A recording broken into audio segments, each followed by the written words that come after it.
Estão com possibilidade de estarmos aqui até às 2? Amém, Mateus? Acho que vamos ficar só nós dois.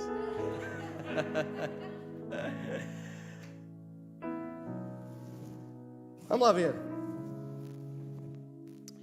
Se há algo que sempre tivemos o cuidado, desde o primeiro dia de início da Igreja Evangélica da Renovação, e que continuamos a querer prevalecer, é que a Igreja, a comunidade de Renovação, na cidade do Porto, seja uma comunidade que se pauta por estabelecer e se reger pelos princípios 100% bíblicos.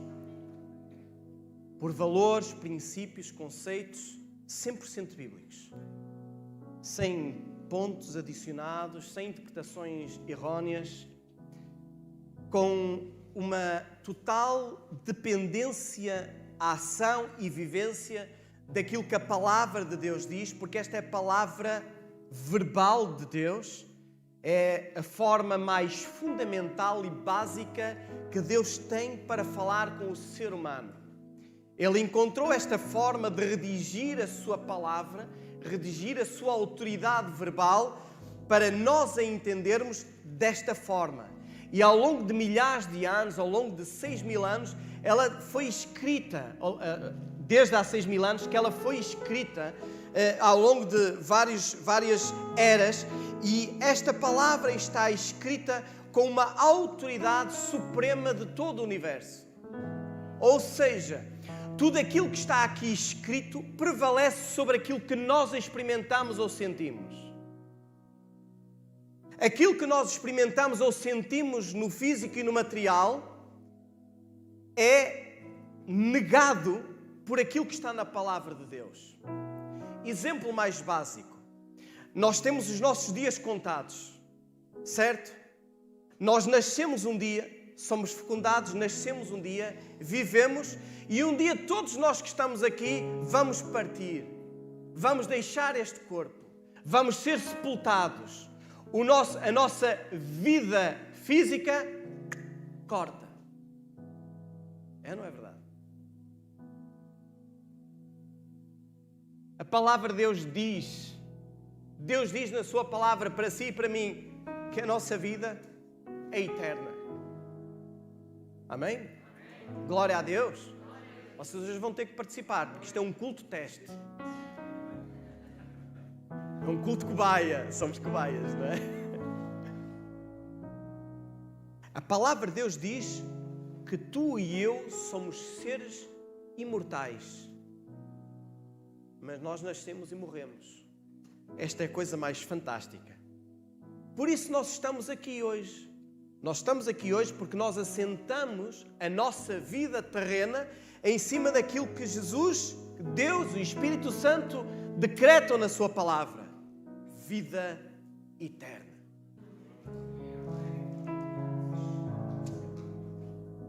A palavra de Deus encerra princípios, valores e conceitos que ultrapassam completamente a nossa existência. E a partir de hoje e durante 5 domingos que não serão consecutivos,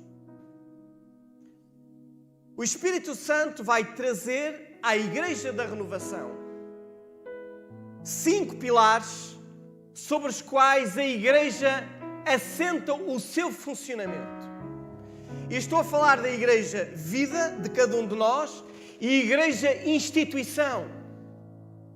Porque muitas vezes nós só falamos da Igreja, e contra mim falo, da Igreja eu, Igreja filho, Igreja pessoa.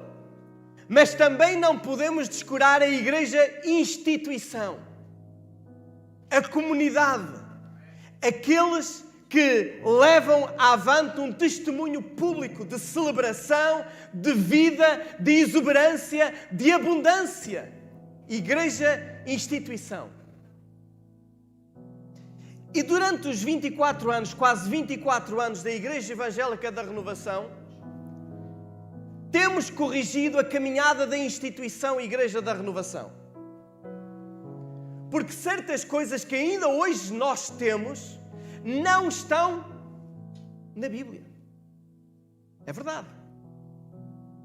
Eu não vou dizer quais são, porque o próprio Espírito Santo, Ele vai ter a liberdade de trabalhar e ministrar em cada um de nós. Porque, conforme está em Levítico 26:10, lembram-se o que é que diz Levítico 26:10? As colheitas serão tão grandes, digam comigo, há muitas versões, não é? As colheitas serão tão grandes que vocês terão que lançar fora o trigo velho para receber o trigo novo. E a igreja instituição também tem trigo velho para lançar fora. Quem diz a igreja instituição, diz também a igreja José Carlos. Que já temos trabalhado nisso. O Espírito Santo já tem estado a ministrar.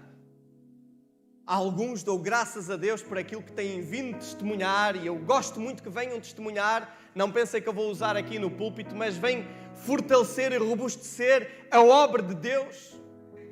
E se vocês quiserem dar um testemunho sobre aquilo que Deus tem feito na vossa vida, baseados em Levítico 26:10, venham, digam, venha aqui dar o testemunho. Agora não, no próximo.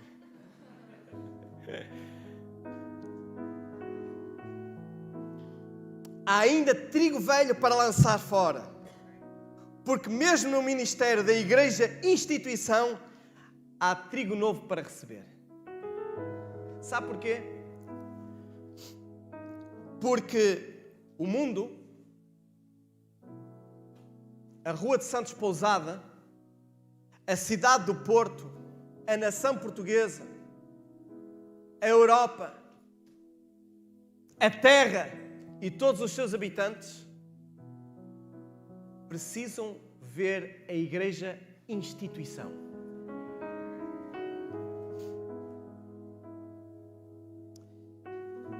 Eu quero vos levar a lermos na leitura central para este tema, que eu chamei The Five, e The Five que é para não ser em português, tá bom? Porque se fosse em português era os 5.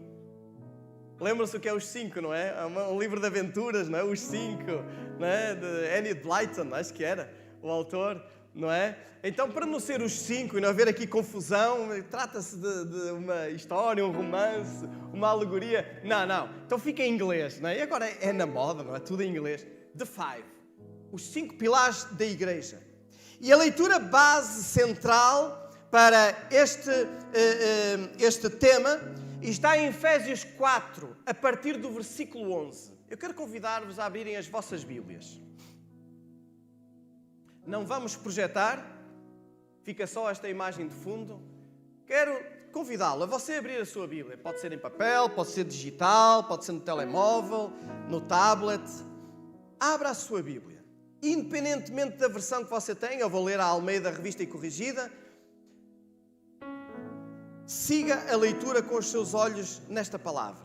E diz assim: E ele mesmo deu uns para apóstolos, e outros para profetas, e outros para evangelistas, e outros para pastores e doutores, querendo o aperfeiçoamento dos santos, para a obra do ministério, para a edificação do corpo de Cristo, até que todos, cheguemos à unidade da fé e ao conhecimento do Filho de Deus, a varão perfeito, à medida da estatura completa de Cristo, para que não sejamos mais meninos inconstantes, levados em roda por todo o vento de doutrina, pelo engano dos homens, que com astúcia enganam fraudulosamente. Antes, seguindo a verdade em amor, cresçamos em tudo naquele que é a cabeça, Cristo, do qual todo o corpo, bem ajustado e ligado pelo auxílio de todas as juntas, segundo a justa operação de cada parte, faz o aumento do corpo para a sua edificação em amor. Amém? Glória a Deus. Dê um glória a Deus. Aqui é fácil dar um glória a Deus. Aproveite, porque aqui é fácil.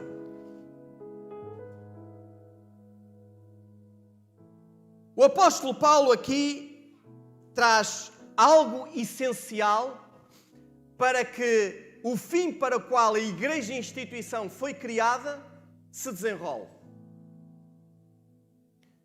Ele culmina estes versículos dizendo que estes dons ministeriais, que já vamos falar sobre eles, estes dons ministeriais que ele apresenta, apóstolos, profetas, mestres, evangelistas e pastores, estes 5 dons ministeriais servem para a edificação da igreja e o aumento do corpo. Sim, porque a igreja tem decretado sobre ela engordar. Alô? Nós não queremos aumentar o nosso corpo, não é? Nós quando começamos a ganhar uns quilinhos, não é? Começamos a fazer uns cortezinhos. Ui, já estou a comer demais aqui, vamos cortar aqui um bocadinho, não é? Quando começamos a crescer, a aumentar o nosso corpo, nós começamos a fazer uns cortes. Mas o objetivo da igreja é aumentar o corpo. Não é engordar em gordura, não é engordar em vaidade, em ostentação, mas é engordar em alcance, em expansão, em trazer o reino de Deus à terra. Este é o aumento do corpo. A edificação do corpo de Cristo. Diz a palavra de Deus, o apóstolo Paulo aqui, que existem 5 ministérios na igreja. E estes ministérios vigentes na igreja trazem o aumento do corpo e a edificação da sua igreja. É muito interessante porque a palavra de Deus e o apóstolo Paulo ensina muito bem sobre 3 tipos de dons. Dons significa dádiva. Dom, a palavra dom, vem do grego carisma. E carisma significa uma dádiva imerecida. Significa uma graça de Deus. Significa um donativo de Deus. Então o apóstolo Paulo apresenta em 3 lugares diferentes 3 tipos de dons. Estamos aqui todos? Esta é uma pregação meio escola, tá bom? Vamos aos pouquinhos, hein? Ainda temos muitas semanas, vamos chegar lá.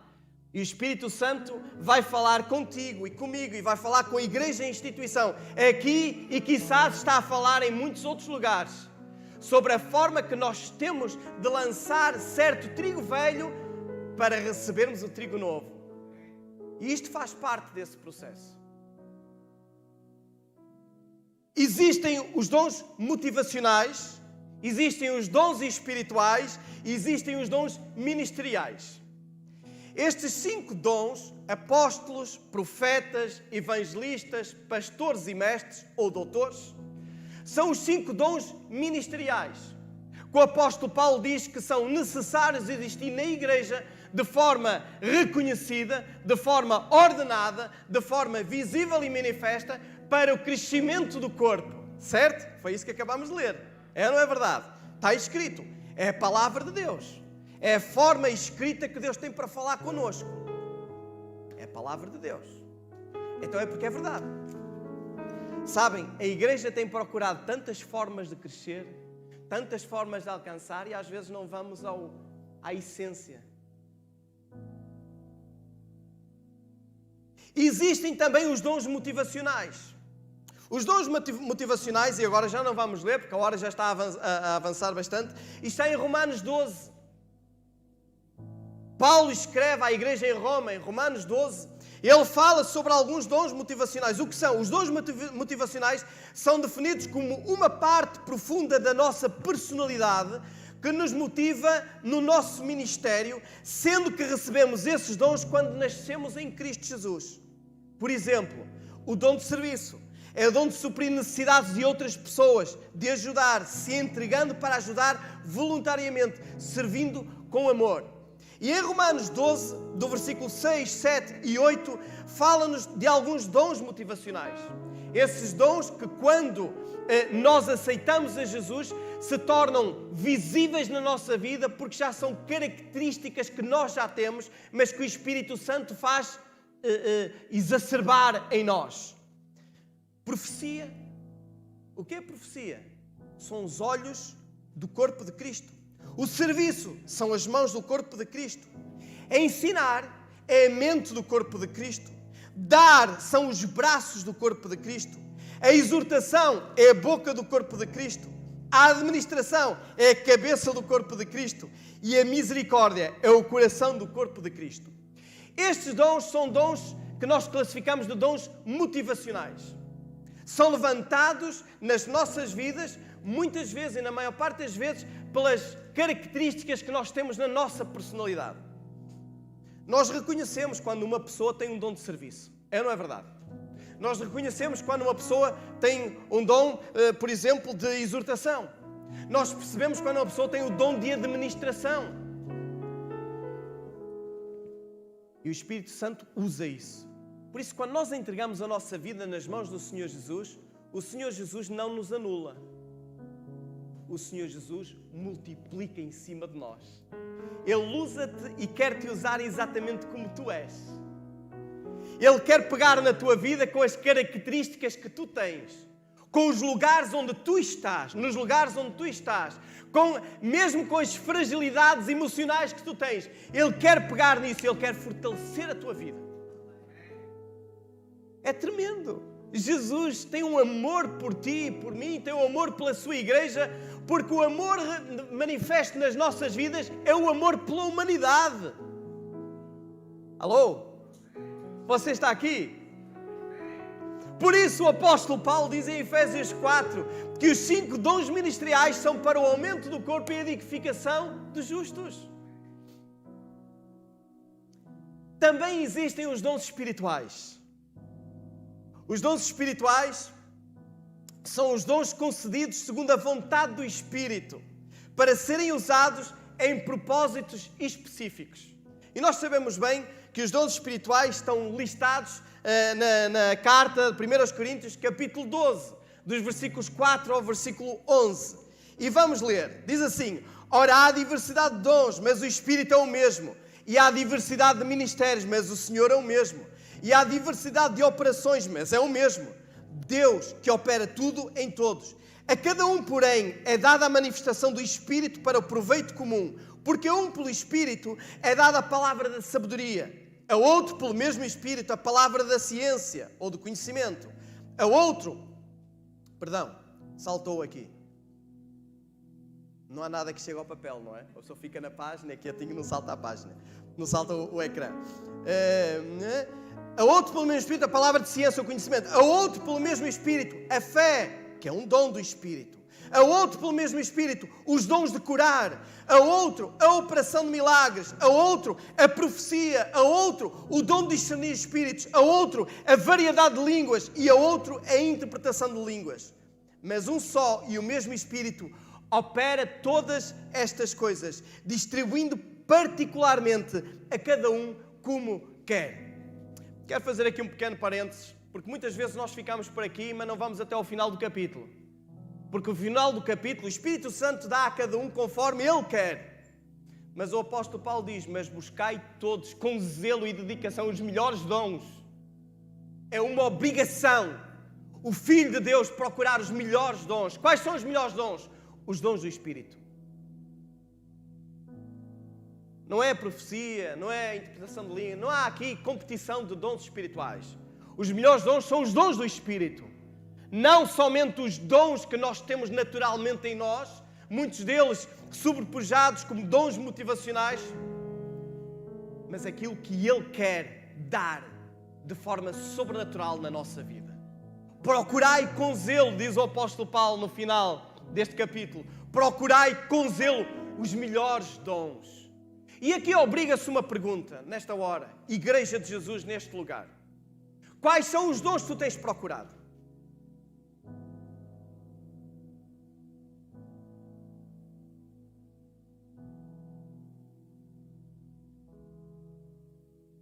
Eu nem me lembro disso. Talvez alguns estão a pensar nisso. Estão a refletir. Vou voltar a dizer como disse no início. Esta palavra, escrita desde há 6.000 anos, Moisés começou a escrever os primeiros livros e foi por aí além até o apóstolo Paulo. Esta palavra é uma palavra onde assenta a vitória da raça humana.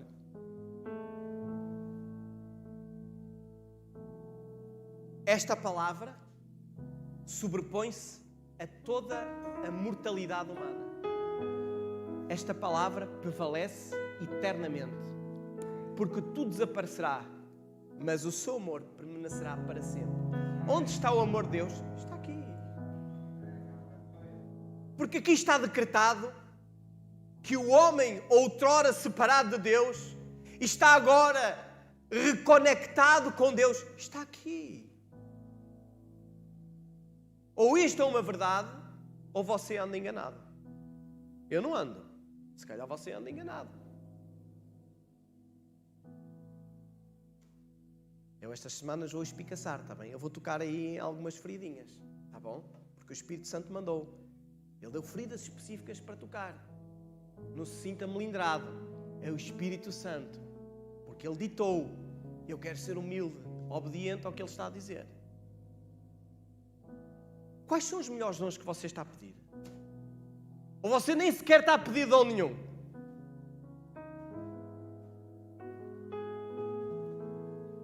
A igreja, corpo de Cristo, tem a obrigação, é imperativo, procurai com zelo os melhores dons. Mas a verdade é que o apóstolo Paulo também ensina aqui que os dons espirituais são os dons que o Espírito Santo concede conforme Ele quer. Melhor traduzindo, versão José Carlos, conforme a necessidade. Eu acho que deixei os meus lenços aí no meu blusão. Se me pudessem chegar aí os lencinhos, já que os lenços que a Carol me deu já acabaram. Então estou a precisar de um novo presente, Carol.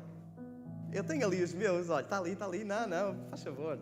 Eu é que esqueci de pôr no bolso, por preguiça. Mas eu ando sempre munido, graças à Carol. Obrigado, Carol.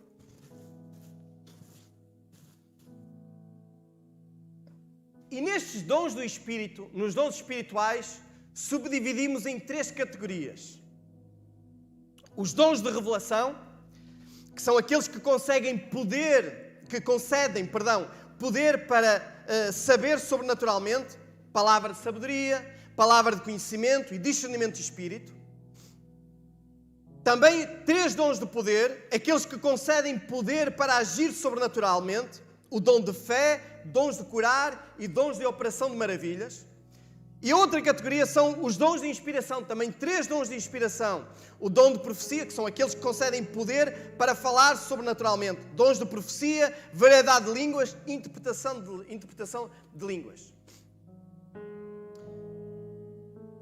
Então, dom é algo que o Espírito Santo dá, os dons de Espírito é algo que o Espírito Santo dá para capacitar a igreja para necessidades específicas.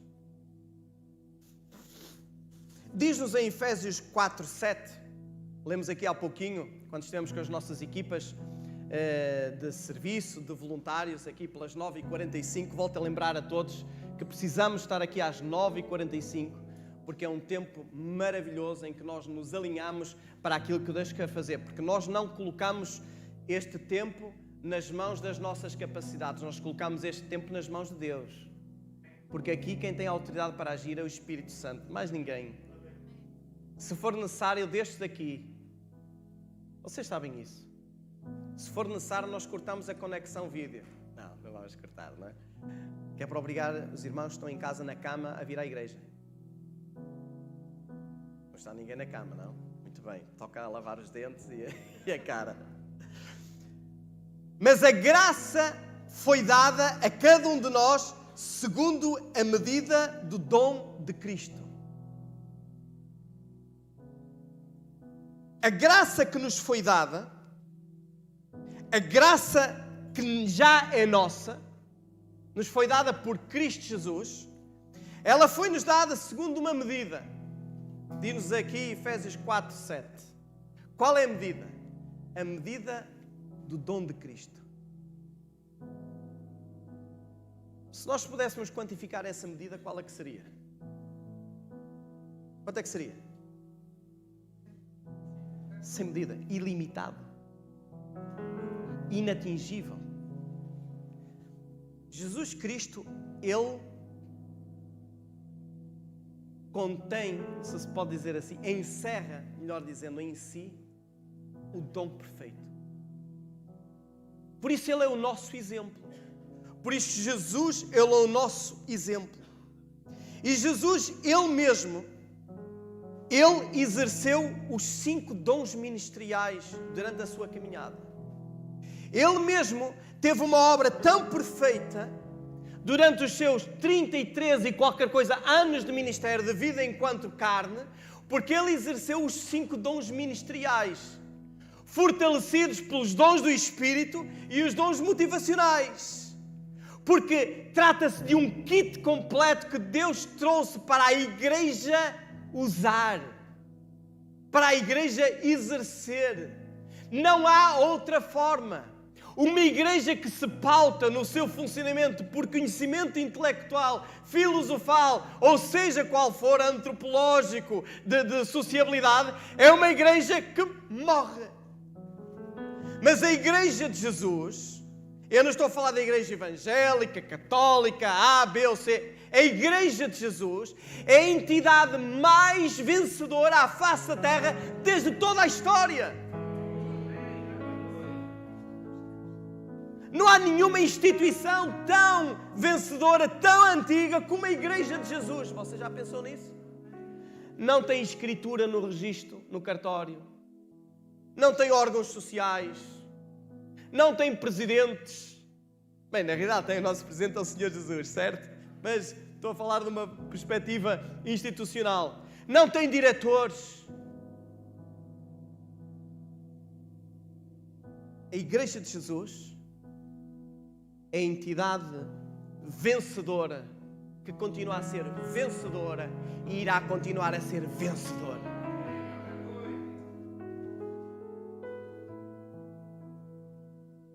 E nós hoje vamos ver um destes 5 ministérios, um destes 5 pilares da igreja. E eu vou trazer estes 5 ao longo de 5 domingos. Eu vou trazer um destes dons ministeriais, porque a Igreja da Renovação precisa destes dons ministeriais. Estamos aqui? E há dons ministeriais que são residentes aqui. Mas nós precisamos de os reconhecer. Você já reparou que a igreja tem pastores, certo? É simples, é fácil. Eu sou pastor na igreja, reconhecido, outorgado, foi-me reconhecido. A igreja tem apóstolos, sim, há apóstolos reconhecidos, porque sempre é pelo reconhecimento, essa autoridade é por reconhecimento. A igreja tem evangelistas, certo? Há evangelistas. Mas já começamos a entrar num ponto que nós começamos a não entender muito bem. Ora, digam lá. Quantos já estiveram na ordenação de evangelistas? Se calhar não é uma coisa tão comum assim, pois não? Mas a ordenação de pastores é comum. Toda a gente ordena pastores. É ou não é? Pastor, pastor, pastor. Mas será que é mesmo pastor? Será que o dom é mesmo esse? É ser pastor? Alguém já esteve numa ordenação de um profeta? Porquê? No reconhecimento de um profeta? Porquê? Estou a espicaçar, não estou?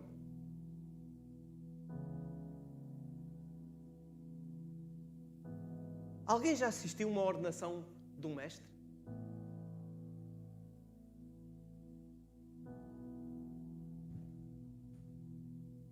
Porquê é que a igreja não cresce? Se a palavra de Deus diz que os 5 dons ministeriais é para o crescimento do corpo, a expansão do seu reino, nós estamos mal.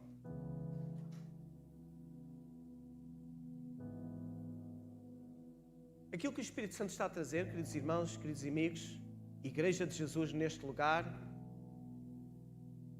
é grandioso. E é divisor de águas. Pode ser transtornante. Mas é aquilo que a Bíblia diz. Em 24 anos de história da Igreja de Renovação, eu posso dizer, tanto através dos meus pais, como através das pessoas que têm passado, têm colaborado no ministério, há uma única preocupação: procedermos de acordo àquilo que a palavra de Deus diz.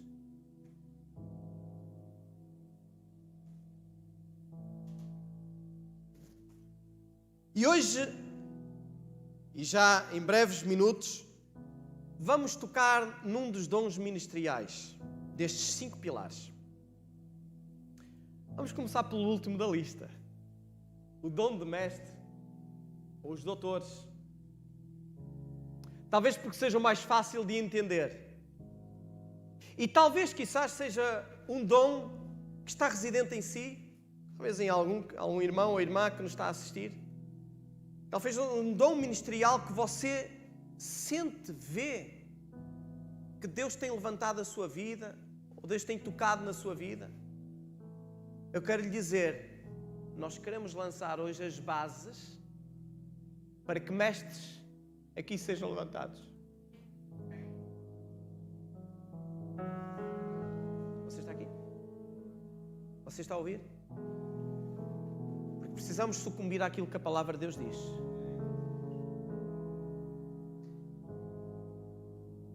João 13:13 diz o Senhor Jesus: vós me chamais mestre e Senhor, e dizeis bem,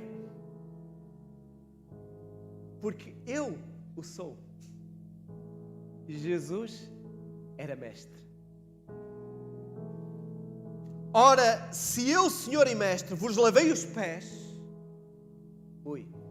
esta parte aqui, mestre, e tem que lavar os pés, esta parte aqui já começa outra vez a tocar. Se eu, Senhor e Mestre, vos lavei os pés, vós deveis também lavar os pés uns aos outros, porque eu vos dei o exemplo, para que, como eu vos fiz, façais vós também. O que tem o dom de mestre é, em primeiro lugar, quem dá exemplo ou o exemplo do que ensina. O que é um mestre? O mestre é aquele que tem a capacidade de ensinar, de trazer de forma simples e entendível os princípios da palavra de Deus. Esse é o mestre. É aquele que tem uma pedagogia sobrenatural. Não é uma pedagogia humana, aprendida nos livros de ensino, mas é uma pedagogia que vem de Deus. Jesus, ele próprio, teve uma pedagogia muito especial. Por exemplo, lembram-se que Jesus usou, por exemplo, parábolas para ensinar? É ou não é? É uma coisa muito interessante. Jesus, ele trouxe parábolas, ele usou contextos locais, contextos culturais que eram utilizados para que o povo entendesse claramente o ensinamento com uma direta aplicação prática. Por isso Jesus era mestre. Por isso Jesus era fluido no dom ministerial de mestre. Por isso Jesus era alguém que ensinava com uma total relevância, transformava corações, edificava vidas, fazia crescer as pessoas, porque ele, de uma forma sobrenatural, ele encaixava o padrão do que é ser mestre. Eu não estou a anular os ensinos em pedagogia. Eu fiz um mestrado em pedagogia musical. Tenho todos os princípios de pedagogia. Mas posso-vos dizer, a pedagogia humana é contrária à pedagogia de Deus. É contrária. Totalmente contrária. Jesus não somente ensinou por parábolas, mas ensinou também por discipulado. Lembram-se que Jesus escolheu 12 homens para andarem com ele? Sim ou não? Lembram-se? 12 homens para andar juntinho com ele. O que é que Jesus fez com esses 12 homens? Viajaram com Jesus, dormiram com Jesus, Sentiram o cheiro a suor de Jesus e Jesus deles, não é? E se calhar outros cheiros, não nos sabemos. Comiam com Jesus, auxiliavam nos milagres de Jesus, etc, etc, etc.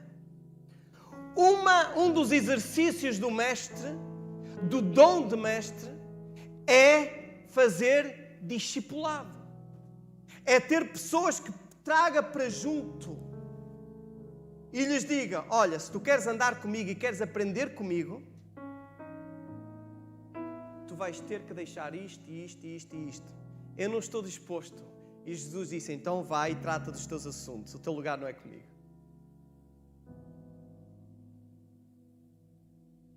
Se calhar alguns de nós aqui temos experimentado isso. Se calhar alguns de nós queremos envolver-nos no ministério, mas quando o exemplo é difícil, nós retraímos. Vai resolver a tua vida. Não tem problema.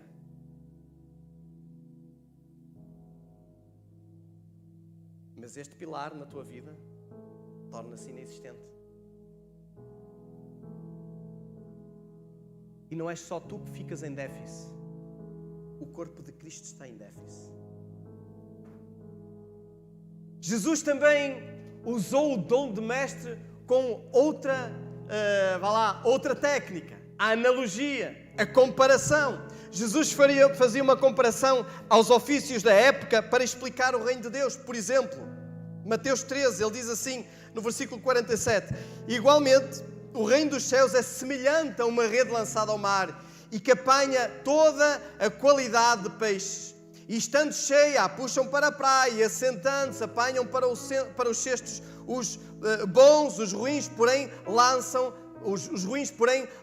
fora. Jesus, e não é só aqui, não é? Jesus faz a comparação, faz a analogia. Nesse dom ministerial de mestre, ele faz também a analogia com diversos recursos existentes na época. Muitas vezes ele diz, o reino de Deus é semelhante a... É, não é?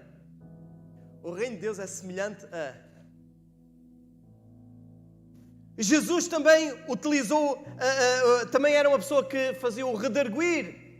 Por exemplo, em Lucas 2, vemos Cristo, ainda criança, aplicando esta técnica no templo, na sua visita a Jerusalém com os seus pais. Diz assim, e aconteceu que passados 3 dias o acharam no templo, assentado no meio dos doutores, ouvindo-os. Outra vez. Vou deitar isto fora. Onde é que está? Ouvindo-os e interrogando-os aos doutores, não é? E a todos os que ouviam admiravam a sua inteligência e respostas. Jesus redarguia. Jesus argumentava de forma sábia, sobrenatural. Já em criança, olhavam para Jesus e viam que era um mestre Jesus. E em Lucas 4, há um episódio muito interessante que Jesus está a passear pela praia, ele vê Pedro a arranjar as redes.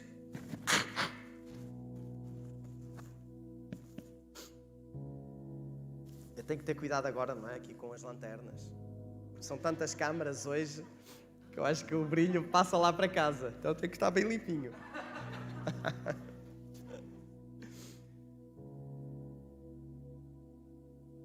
E Jesus ali chega junto de Pedro e diz, Pedro, lança as redes ao mar. Jesus, diz ele, mestre, passamos a noite toda a pescar no mar, lançamos as redes e não pegamos nada. Não pescamos nada. Mas porque és tu que o dizes, vamos. E foram. E depois, quando a pesca foi tão abundante, Pedro, ele mesmo, abeira-se de Jesus e completamente derribado do seu orgulho, ele diz, Senhor, afasta-te de mim, porque eu não sou digno de estar perante ti. Porque Pedro reconheceu que Jesus, mestre, tinha um poder sobrenatural. Tinha algo que ia para além do humano, algo que ia para além do ensinado, algo que ia além do exemplificado. Residia em Jesus um poder diferente. E a palavra mestre que Jesus usa aqui, que Pedro utiliza aqui, no grego é a palavra epistata. E a palavra epistata designa alguém que é mestre, conhecedor de uma determinada área. Eu quero que você reflita sobre isto. Pedro era epistata de quê? Da pesca. Ele era um armador. Ele tinha uma companhia, uma empresa de pesca. Tinha 2 barcos, pelo menos. Cada barco tinha uma tripulação. Ele tinha empregados. Ele tinha uma empresa. Uma pequena empresa, talvez. Pedro era epistata. Era mestre, conhecedor do ramo da pesca. E ele diz a Jesus, epistata. Porque epistata é aquele que é conhecedor de uma área específica. Nós falamos há pouco sobre Jesus, criança no templo, redarguindo com os mestres. Lembram-se que Jesus cresceu com o seu pai José e Maria, pais adotivos, como sabem. E, enfim, Maria, mãe, não é? De verdade. Mas Jesus tinha como pai a quem? A José. Falando em termos carnais. José. Qual era a profissão de José? Carpinteiro. A palavra de Deus diz que Jesus serviu o seu pai durante a sua juventude, infância e juventude. Qual era a mestria de Jesus? Carpintaria. Epistata, diz o apóstolo Pedro. Nesta altura, Pedro diz, epistata, mestre. Mestre de quê? Mestre da carpintaria. Eu subentendo aqui alguma ironia de Pedro. E às vezes nós abeiramos-nos da mestria do nosso Deus com alguma ironia. Desconfiados. Senhor, este problema que eu estou a viver é muito grande. É algo inconcebível. Acho que... Deixa-me ficar com ele, eu resolvo. Epistata. Só que depois, quando Jesus opera aquela pesca incrível, abundante e maravilhosa, milagrosa, Pedro se abeira de Jesus e diz, Senhor, afasta-te de mim. E esta palavra Senhor, que em algumas outras versões também é mestre, é uma outra palavra no grego. Essa palavra é Kyrios. E sabem o que é que a palavra Kyrios significa? Significa Senhor de todas as coisas. Significa conhecedor de todas as coisas. Significa mestre de todas as áreas. Significa a autoridade sobre todos os domínios. Kyrios. Por isso Pedro ali se rendeu aos pés de Jesus. Porque Pedro olhou e viu, Senhor, Tu és o Senhor que conheces todas as coisas. Tens solução para todas as coisas. Kyrios.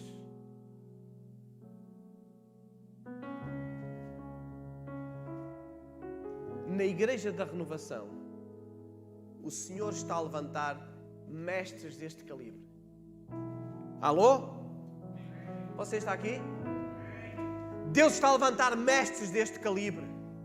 Deus está a levantar pessoas, homens e mulheres, que serão levantados como exemplo, mas que exercerão o seu ministério em amor e em autoridade e de forma sobrenatural. Ensinarão, redarguirão, darão o exemplo, anularão os seus interesses em propósito do terceiro. Mestres. Há mestres na Igreja da Renovação? Ó José Carlos, da maneira que tu apresentaste isso, eu vou-te dizer, a fasquia está muito alta. Mas é a palavra de Deus que o diz.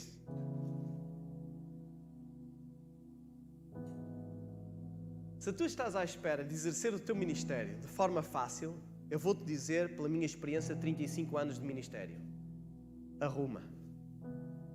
Esquece. Não há facilidade. Mas há um segredo. É render-te.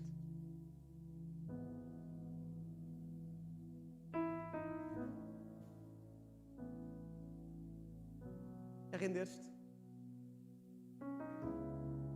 Não é só aqui que te rendes. É no teu dia-a-dia. É na tua cama.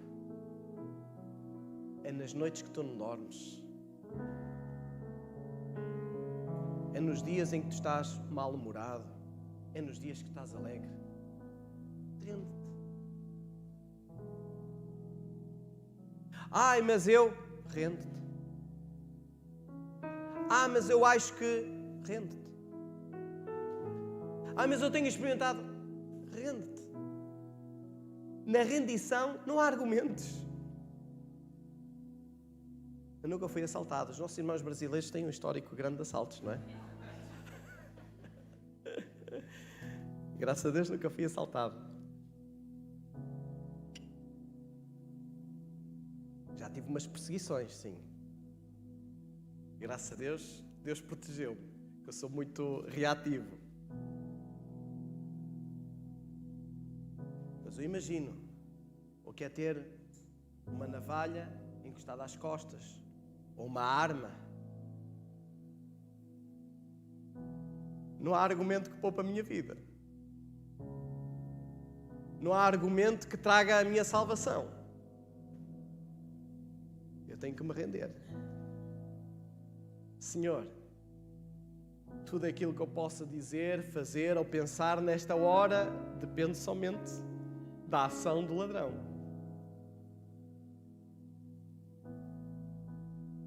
E o Senhor Jesus, Ele é o ladrão que quer levar a tua vida. Ladrão, sim, porque Ele quer roubar a tua vida do inferno. Ele rouba a nossa vida do inferno. No dia do amanhã, não, no dia de hoje. Já, agora. Porque as portas do inferno não prevalecerão contra a sua igreja. A palavra de Deus é algo impressionante e incrível. Tu precisas iniciar uma nova caminhada. Precisas lançar fora preconceitos. Conceitos pré-concebidos. Conceitos antigos. Conceitos aprendidos anteriormente. Preconceitos. Tu precisas deitar fora esses preconceitos. Há um trigo novo para a tua vida. E hoje eu quero deixar uma semente no teu coração. Talvez alguém que esteja a assistir, alguém que esteja aqui. Eu quero deixar uma semente no teu coração. A Igreja da Renovação tem mestres.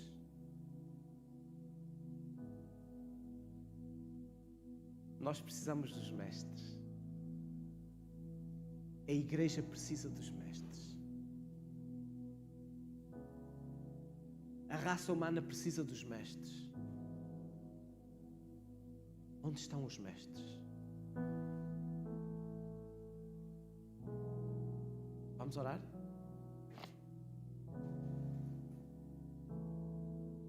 Não sei se alguém aqui tem dúvida da sua posição em Cristo Jesus. Não o faço com qualquer tipo de julgamento, não faço com qualquer tipo de análise. Mas, sabem, eu não facilitaria, querido amigo, amigo ou amiga que esteja aqui, eu não facilitaria ter dúvidas de que a minha vida está nas mãos do Senhor. Eu não facilitaria em entrar no dia da manhã sem ter uma certeza de que eu sou consagrado ao Senhor. Eu não facilitaria, eu não facilito. Por isso eu acordo todos os dias bem disposto e a dar muitos beijos à minha esposa. E ela a limpar-se toda. Aos meus filhos também, mas eles não deixam, não é? Basta chegar à beira deles, não dá hipótese. Então, apetece dar um pontapé, não dizem que andam mesmo, não é? O Josias dorme em baixo, eu chego lá e faço-lhe mesmo assim, acorda, sai da cama. Mas ele nem sente, ele nem sabe que faço isso. Tu precisas, para brincadeira à parte, tu precisas ter a certeza e hoje decidir que o Espírito Santo tem poder e autoridade na tua vida. Eu quero te dizer uma coisa, o Espírito Santo não quer mudar o teu temperamento, a tua personalidade, não. Ele quer usar. Nós não tivemos tempo, nem vamos basear isso em Romanos 12, como está escrito, mas o Espírito Santo, Ele quer multiplicar, quer elevar, quer trazer realmente ao de cima as qualidades que já residem em ti.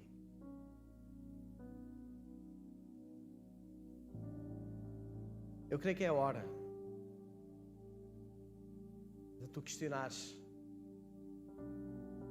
e tomares um compromisso com o Senhor. Seres parte da colheita. Seres parte da nova geração que está a surgir. Seres parte do Evangelho 100% da graça.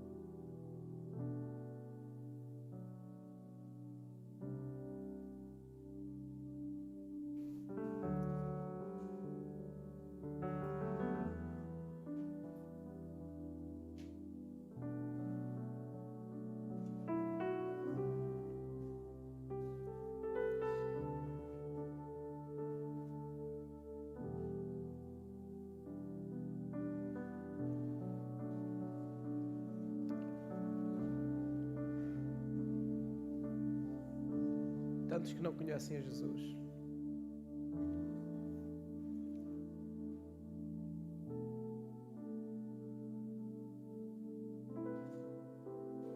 Tantos que têm a sua vida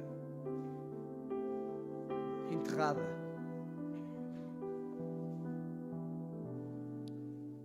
Se isto não te incomoda, precisas do trigo novo do Senhor. Vamos orar? É pedir muito, ficarmos de pé. Se quiserem, se puderem.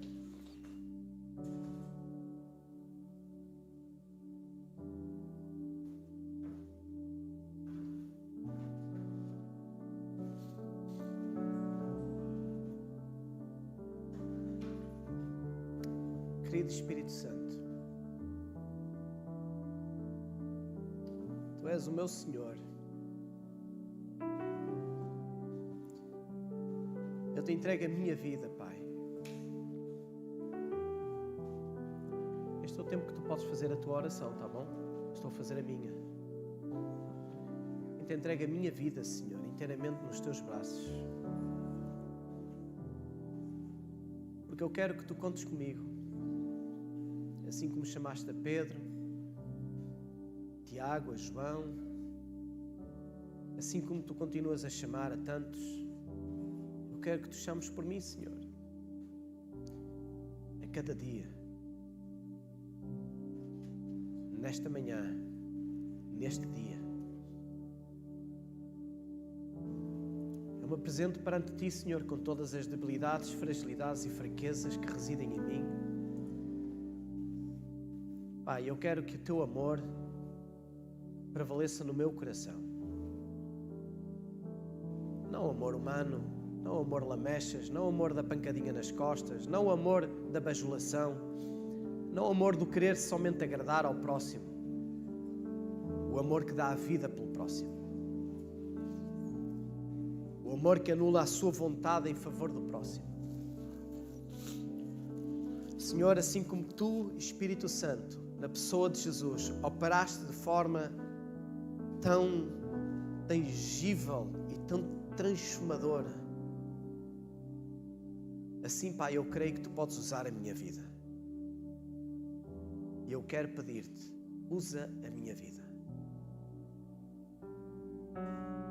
Pai, oro pela Tua igreja neste lugar. Continuamente declaro a Tua ação na Tua igreja. Declaro, Senhor, cada coração aqui, em casa, que nos assiste, cada pessoa, Senhor, que esteja a ser visitado pela Tua presença e Espírito Santo. Que cada um, Senhor, possamos, hoje mesmo, tomar uma posição, tomar uma postura deliberada. Pedro deixou os barcos e deixou as redes. Talvez há coisas que eu tenha que deixar para trás. Há coisas certamente que todos nós temos que deixar para trás.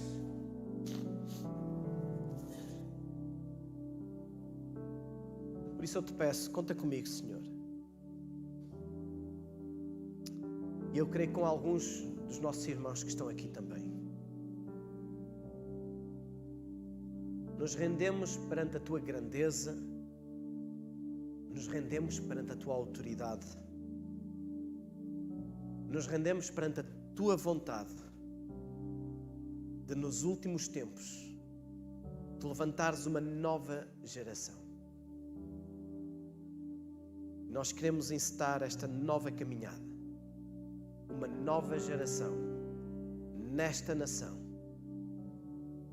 Uma geração que não é corrompida por interesses ou valores mundanos, mas é zelosa por aquilo que Tu és e aquilo que Tu dás. Eu declaro a Tua bênção sobre cada uma das nossas vidas, sobre cada uma das nossas famílias, sobre a semana que temos pela frente, os desafios e os trabalhos, projetos.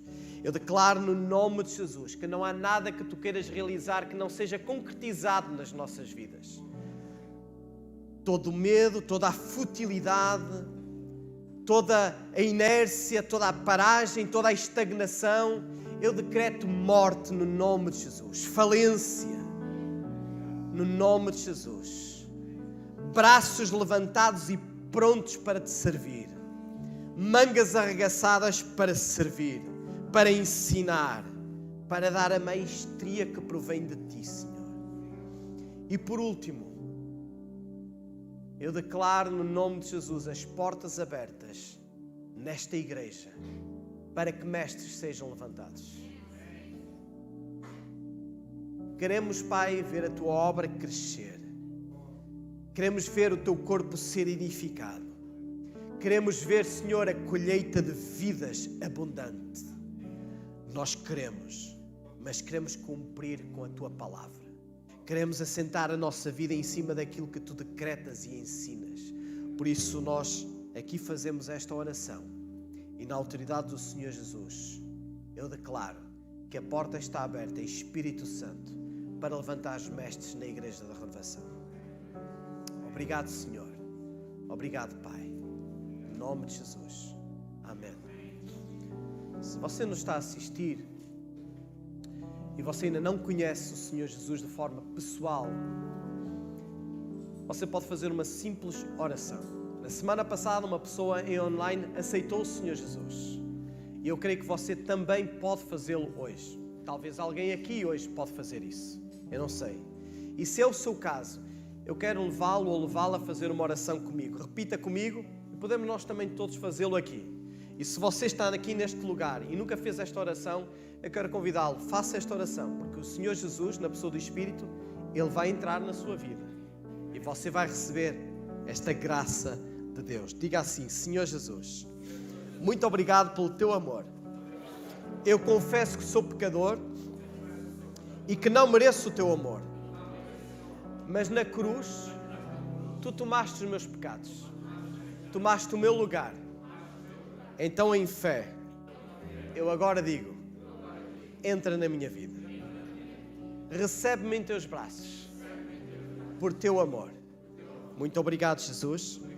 Amém. Se você fez esta oração aí na distância, você tem aí um contacto, um e-mail que nós gostaríamos que você escrevesse, porque nós gostaríamos muito de estar em contacto consigo, ou no chat que tem aí, dê-nos essa indicação. Se aqui alguém fez esta oração de forma presencial, eu gostaria muito que à saída, vou tentar ficar ali na porta, que à saída você me diga: olha, eu fiz esta oração, eu quero abençoar a sua vida e tenho um pequeno presente para si. Deus os abençoe, tenha uma semana cheia de graça. Mas se o Espírito Santo te incomodou e tocou, tome medidas. Tome medidas. Porque se Ele tocou, é porque Ele quer operar em si e através de si. Sejam muito abençoados, no nome de Jesus. Amém.